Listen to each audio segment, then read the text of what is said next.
Good morning, everyone. How are you today? I just wanted to touch base and send you a little reminder for tomorrow. So, you're going to be reading Looking Glass Self and The Digital Self, which are both in the module.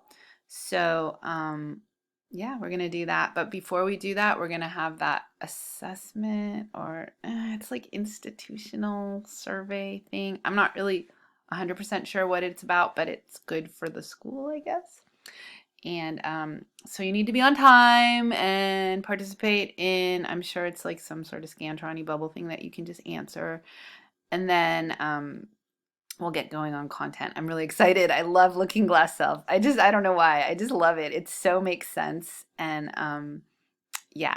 And digital self is really cool too. So we'll think about all those things tomorrow and I'll give you your test back. I'm almost done grading. I'll be done by the time I see you tomorrow and I'll post the grades and then there'll be little comments in the book when I give them back to you tomorrow. All right. Thanks for all your hard work so far and I can't wait to see you guys tomorrow. Hope you're having a good sunny blue sky Monday. Take care.